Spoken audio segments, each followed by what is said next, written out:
Hey guys, this is Torna, and today we are joined by one of the devs over at Snowprint Studios. Do you mind introducing yourself, please? Hey, I'm Arvid. I joined Snowprint beginning of this year, but I work in the games industry since a long time, since 2010, I think. Like years pass by so quickly. And yeah, beginning of the year, Snowprint approached me. Hey, we create a game in the Warhammer 40k universe, and it's a turn-based strategy game, and we work next door to you. Are you interested to joining? And I was like, because I play Warhammer since I'm 15 years old, and I love turn-based strategy games, and it was like miracle fit. And they were, of course, happy to find someone who knows the lore for such a long time No, and that's the game awesome. itself. Do you Yeah. collect any particular armies at all, or just a bit of everything? Uh, yeah. So I have played everything over all the long time, but yeah, I started with Chaos. Also in the fantasy battles actually at that time, which is not existing anymore. But also 40k, and I stuck with 40k. But in the later years, I switched to the Tower Empire, Oh, to the nice. loved or hated one. My So that's my main armies. But yeah, I played, I guess, all armies at least once. we're slowly trying to convince my wife to pick up the game, and she's like, "Oh, Tau, I could probably do them," which was Yes. we're trying because we thought originally she'd want sisters because she loves that kind of aesthetic, and then she's like, "No, I'd actually prefer Tau." So it's good to hear that someone enjoys the Tau. Good, good. Join the which greater good. which probably leads us into our second question here. What faction slash character are you most excited to get into the game, but you haven't managed to yet? Yeah, so of course, all of them. Like in the end, we would like to have the whole universe in the game, but that's of course a lot of content to add. For me personally, well, you guessed it, Tau would be nice, but also some more of the Chaos factions would be interesting, like maybe the demons. And I do have a soft spot for the Imperial specialists, like Inquisitors or Hmm. Assassins. That would also be very cool. Yeah, But I've been slowly trying to yeah, I drum think up we support for Thousand Suns, but I think I might have been outvoted in the poll, unfortunately. So we'll see how that ends up yeah, going.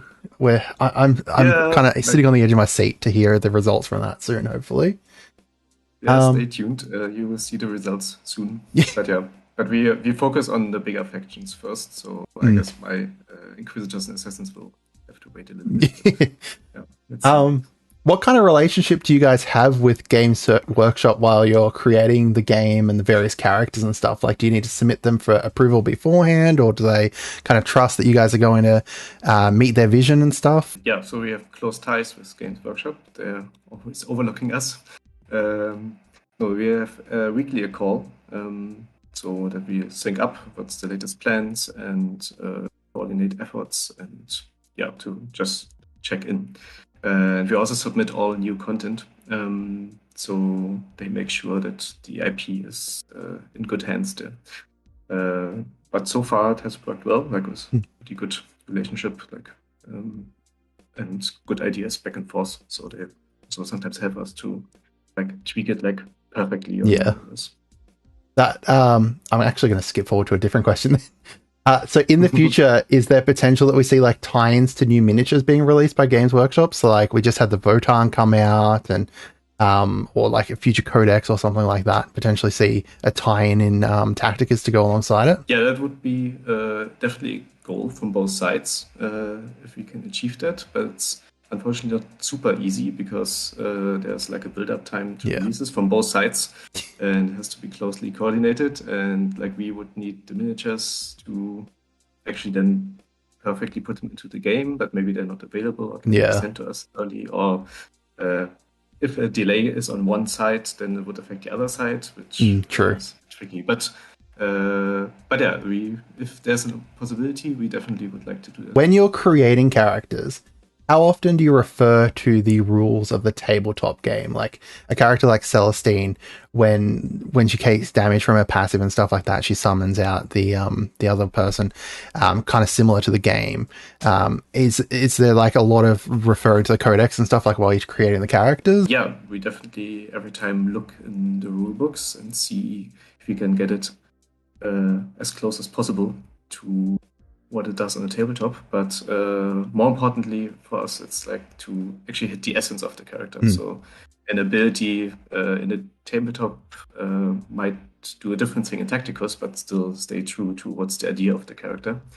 And so that's our main goal, but sometimes, of course, we have to deviate a bit because Tacticus has its own needs for gameplay, for the game modes, or for the meta. So maybe here and there we tweak a little bit to make it fit better to Tacticus. But yeah, definitely the rulebook is one of the first things we check each time we create a new character. That's really good to hear. I love the kind of like being able to convert a character from one completely different medium into like a video game style. And especially in, I think that Tacticus is probably the game that I've found captures the tabletop version so well. Especially when I first picked it up, I'm like, originally me and my friend were like thinking about picking up Warhammer. Then I found Tacticus and we were like, yeah, no, we're going to really go hard into 40k now. Like I full on picked up a whole new army with the, with my Crimson Fist, because I'm like, oh, the Gravis armor is just so cool in game. I'd love to be able to have this in the tabletop as well. Can you? Great to hear. Can you walk me through the process on how you go creating new characters? Yeah, sure. Well, it's a pretty long process, as parts of it, of course, like every 3D game. But yeah, our first step is, of course, to decide for a faction. And well, as you saw, we also asked our fans there. So definitely different input from many sides. So fans, Games Workshop, what they would like to see, and of course, what fits to our internal plans.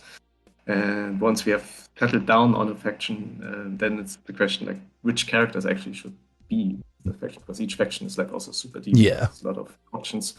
So there, then we have several criteria. So first of all, it's like, is the miniature fit to actually put into Tacticus? Like, does it perfectly fit of what we can represent without there being any scaling issues or maybe some special technology constraints or something. Sometimes we have to rule it out because of these things, but you have to guarantee like actually makes it. It's also as readable in the tabletop, like the battlefield. Yeah.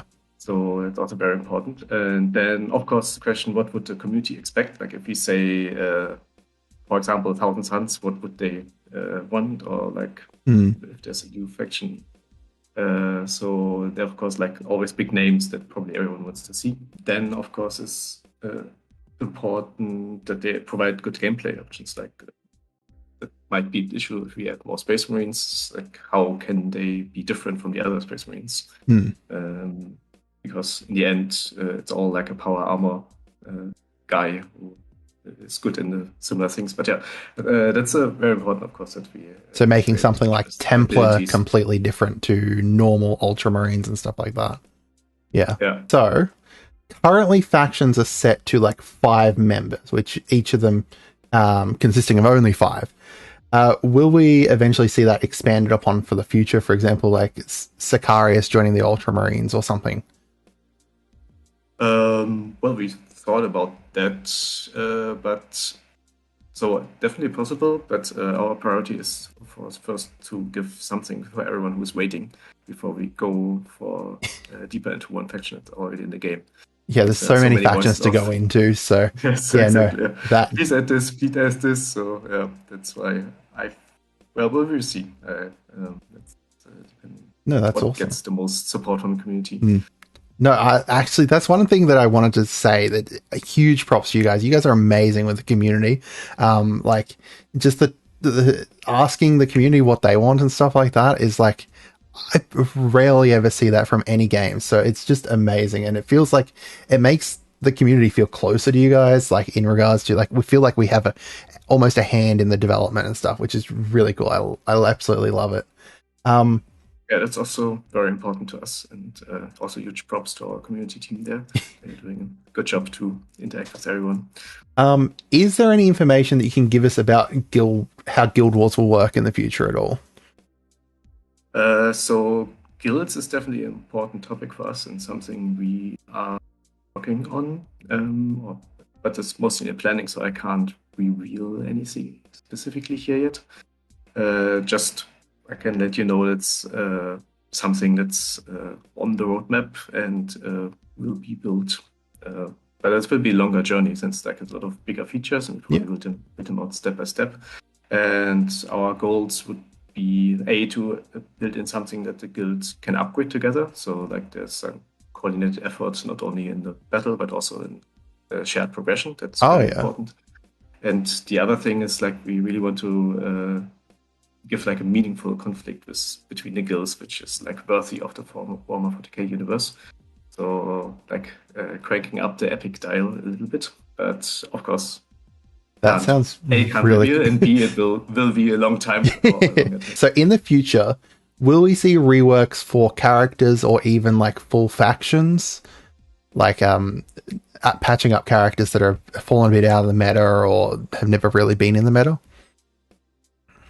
Yeah, definitely. Although we currently would think about tweaks first before we talk about real reworks. But yeah, we definitely have our eyes on the Death Guard. They might need some more grandfatherly love. Yeah, that's the one that I was kind of hinting at, but yeah. I know. I know. We are definitely monitoring this. Of course, everything has to be talked internally and put into roadmap and make sure. Like we're also in close contact with our ambassador, with the communities too. Yep. If we see what would be the right steps to improve them. So at the moment, summoners are insanely powerful and dominating the meta. What tools does the team have to monitor the strength of characters, and will they potentially nerf characters that get out of line? So the tools is definitely so from the data side, like we know how often characters are used in which modes and win probabilities with them and so on. So we can monitor it from that side, but we of course mainly have the community feedback of everyone is talking about it. So we are aware of this, and our current stance is that we rather want to buff weak characters than nerf, because nerfing always, especially in a game like ours where people spend time and money to improve the characters because it's good, like it's always have to be very careful of taking away something like this. But that all said, summoners are definitely too universally good. So like we want ideally that each character is good at least some of the game modes. So maybe like shining in some of the areas, but summoners are currently good in all of them. So they might get a gentle nerf that they're not a universal solution to all problems. So maybe they're good here, but in other modes you would prefer other characters. So not afraid to nerf, but would prefer to buff, kind of thing. Yeah, that's really good to hear. Will the speed of character release be the standard going forward? Like, for example, at the moment we've had like one character per month, or do you think that could potentially change later on down the track? It will probably roughly stay in the current speed. This for several reasons. One is of course production reasons, like takes quite some time to add a new character and test it and ensure its quality. On the other side, of course, it's also what it does to the game. Like every character should get its time to shine, new one that we add. So, and the meta needs to adapt, and people should have time to get used to it, and so on. Like if we have a higher speed, then it also might not be the greatest experience actually. Yeah, things change too quickly. Of course, we know that everyone wants like all their pet faction in there, and we want that too. But we try to get there over time. I think everyone shine. Will we ever see Heresy era characters or factions added to Tacticus, or are we purely sticking with the 41st/42nd millennium? So we only have the 40k license, so there in the foreseeable future will definitely not be a 30k character.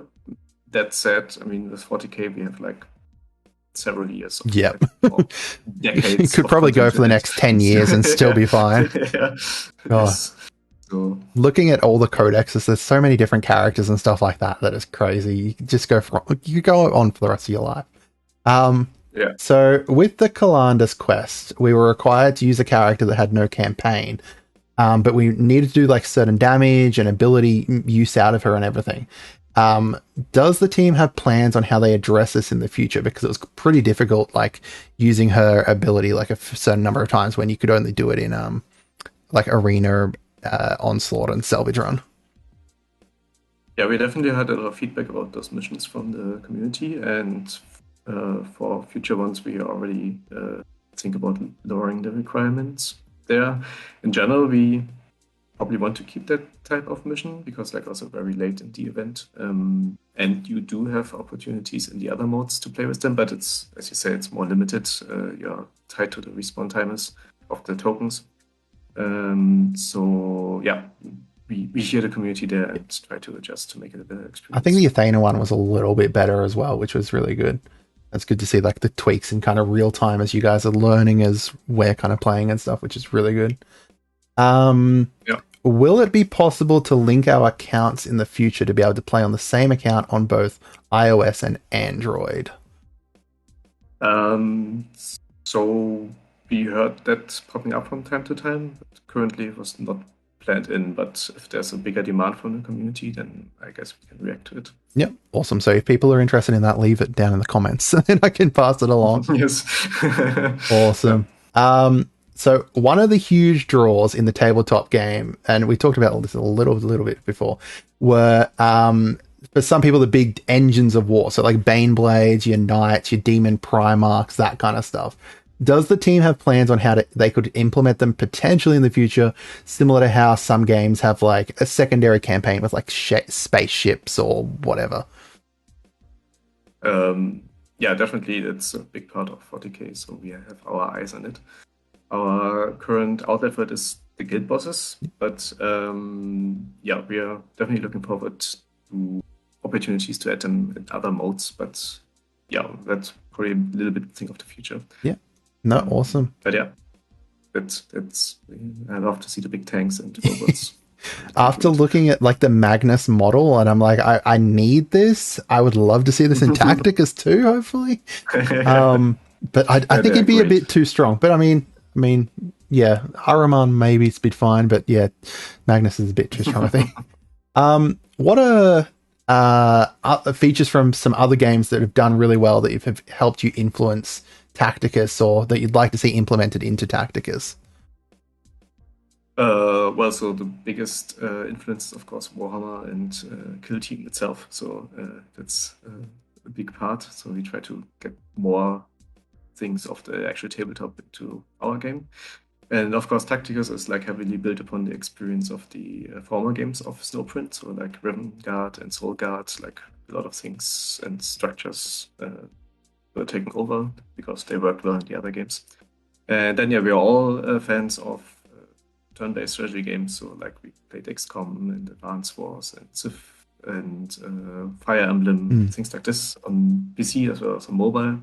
And we're also looking into the hero battlers, so like the typical games where you collect your team cards and then let them fight. So especially for the progression features.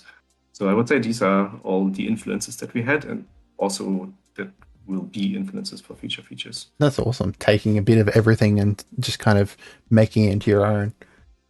So with the guild boss currently, we've just got a whole lot of different Tyranids, obviously. Is it possible that we could potentially see different characters in there instead in the future, like demon princes or something awesome like that?